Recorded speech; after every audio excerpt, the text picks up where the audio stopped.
வணக்கம். நான் உங்கள் அன்பான சயின்டிபிக் வேதிக் அஸ்ட்ராலஜர் அஸ்ட்ரோரஞ்சி பேசுகிறேன். நல்லது நினைப்போம், நல்லதே நடக்கும். தொடர்ந்து நம்மளுடைய சேனல்ல வரக்கூடிய வீடியோஸ்லாம் நீங்க பார்ப்பீங்கன்னு நம்புறேன். சயின்டிபிக் வேதிக் அஸ்ட்ராலஜி முறையில எந்த விதத்திலும் மூட நம்பிக்கையில போகாமல் மிகைப்படுத்தாமல் உள்ளது உள்ளவாறு பார்த்து கொண்டிருக்கிறோம். எப்படி நம்மளுடைய பூர்வ புண்ணிய கர்மா இந்த வாழ்க்கையில் சாதகமற்ற சம்பவங்களாக உருவடிக்கிறது, அதுக்கு ஒளி தத்துவம் எப்படி செயல்படுகிறது அப்படிங்கிறத நம்ம டீட்டெயிலா பார்த்துட்டு இருக்கோம்.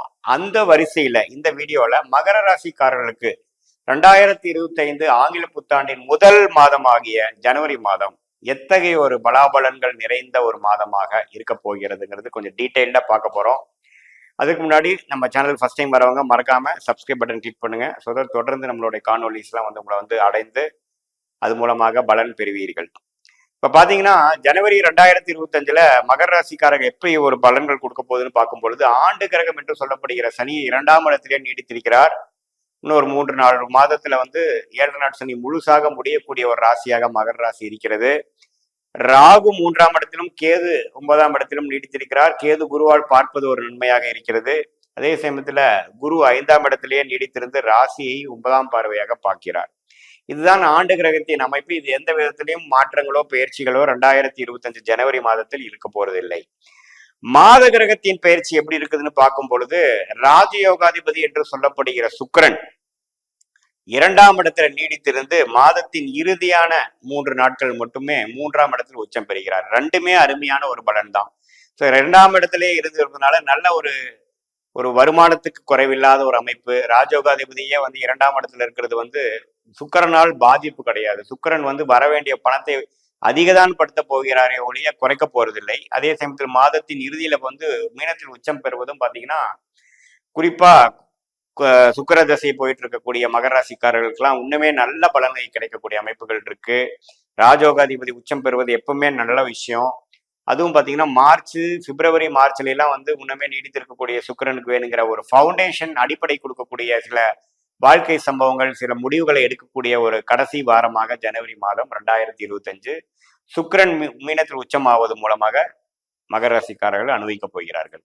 அதே சமயத்தில் புதன் 11ஆம் இடத்துல முதல் 3 நாட்கள் இருந்து முதல் வாரம், 2வது வாரம், 3வது வாரம், அதாவது ஜனவரி 21ஆம் தேதி வரைக்கும் 12ஆம் இடத்துல இருந்து 6ஆம் இடத்தை கனெக்ட் ஆகிறார். ஸோ அது என்ன கொடுப்பாருன்னா, 6ஆம் இடம்ங்கிறது ஒரு கடன் பெறுவது, ஒருத்தர் பணம் மூலமாக ஒரு முதலீடு செய்வது, அடுத்தவங்க பணம் மூலமாக ஒரு சில விஷயத்தை சாதிக்கிறது, ஃபண்டிங் எதிர்பார்க்கிறவங்களுக்கு ஃபண்டிங் கிடைக்கிறது, பேங்க் லோன் எதிர்பார்க்கிறவங்களுக்கு பேங்க் லோன் கிடைக்கிறது. அது மாதிரிலாம் விஷயங்கள் மூலமாக நம்மளுடைய பிராப்தங்களை உயர்த்திக்கிறது, நம்மளுடைய பிசினஸை கொஞ்சம் அடுத்த லெவலுக்கு கொண்டு போகிறது. ஒரு எஜுகேஷன் லோன் எதிர்பார்க்கிற மாணவர்களாக இருந்தால் எஜுகேஷன் லோன் அப்ளை பண்ணி கிடைக்கக்கூடிய அருமையான ஒரு மாதமாகவும் இருக்கிறது. அதே சமயத்துல கொஞ்சம் வெளிநாடு போகணும், வெளிநாடுக்கு விசா கிடைக்கலங்கிற மாதிரி இருக்கிறவங்களுக்கு வெளிநாடு விசா கிடைக்கக்கூடிய அமைப்பு. வெளிநாட்டிலேயே இருக்கிறவங்களுக்கு இன்னுமே ஒரு பிஆர் சிட்டிசன்ஷிப் எதிர்பார்க்கிறவங்களுக்கு அது மாதிரி கிடைக்கக்கூடிய அமைப்பு. அது மாதிரிலாம் அருமையாக வரக்கூடிய ஒரு மாதமாக மகர ராசிக்காரர்களுக்கு ஜனவரி மாதம் இருக்கிறது. ஸோ புதனின் சஞ்சாரமும் அருமையா இருக்குது. ஜனவரி 25ஆம் தேதிக்கு மேல கடைசி வாரத்துல பாத்தீங்கன்னா ராசிக்குள்ளேயே புதன் வருகிறார். குருவின் பார்வையும் பெறுகிறார். அதுவும் ஒரு அருமையான ஒரு பலன். படிப்பு சார்ந்த விஷயங்கள், ஐடி துறையில இருக்கிறவங்க, கிரியேட்டிவ் ஃபீல்ட்ல இருக்கிறவங்க, மீடியா துறையில இருக்கிறவங்க எல்லாத்துக்குமே ஒரு நல்ல உயர்வும் ரெகக்னிஷனும் கிடைக்கக்கூடிய அமைப்புகள் கண்டிப்பாக, குறிப்பாக கடந்த 2 வாரங்கள் ஜனவரி மாதம் கொடுக்கக்கூடியதாக இருக்கிறது. ஸோ புதனின் சஞ்சாரமும் சுக்கிரனின் சஞ்சாரமும் அருமையா இருக்க போக, சூரியன் எப்படி இருக்காருன்னு பாத்தீங்கன்னா, தனுசு ராசியிலேயே 13 நாட்கள் 12ஆம் இடத்துல இருக்கக்கூடிய சூரியன் தை பிறந்தால் வழி பிறக்குங்கிற வாக்கியத்துக்கு இணங்க ராசிக்குள்ளேயே சூரியன் வருகிறார். ஸோ சூரியன் மகர ராசிக்குள்ள வருவது தப்பில்லை. குரு பார்வை பெறுவது அருமையான விஷயம். ஸோ ஒரு அட்டமாதிபதியாகிய சூரியன் குரு பார்வை பெற்று ராசியில் இருக்கிறது கொஞ்சம் ஒரு ஜாக்பாட் அடிக்கிற மாதிரியும், வர வேண்டிய பணம் உடனே வரக்கூடிய அமைப்பும், திடீர் பண வரவு, ஒரு போட்ட இன்வெஸ்ட்மெண்ட்ல பெருத்த லாபம் வருது, அது மாதிரி சில நல்ல பலன்கள், பிளசன்ட் சர்ப்ரைசஸ் நிறைந்த ஒரு அமைப்பை கொடுக்கக்கூடியது அந்த சூரிய பயிற்சி. அது தை மாசத்துக்கு அப்புறம் வரக்கூடிய அமைப்பு ரொம்ப நன்றாக இருக்கிறது. அதுக்கப்புறம் பாத்தீங்கன்னா செவ்வாய் பாத்தீங்கன்னா 7ஆம் இடத்திலே இருந்து நீடித்து ராசியை பார்ப்பது, சில பங்குதாரர்கள் வீட்டுல கணவனா இருந்தா மனைவி, மனைவியா இருந்தா கணவர், அது மாதிரி இல்லை சில பல கருத்து வேறுபாடுகள் போய்க்கூடிய அமைப்பு இருக்கு. கோபதாபங்கள் வந்தாலும் கொஞ்சம் பொறுத்து போக வேண்டும் என்பதுதான் மகர ராசிக்காரர்களுக்கு கொடுக்கக்கூடிய அறிவுரையாக இருக்கிறது. ஏன்னா செவ்வாய் பாத்தீங்கன்னா நீச்ச செவ்வாய் ராசியை பார்க்கிறார்.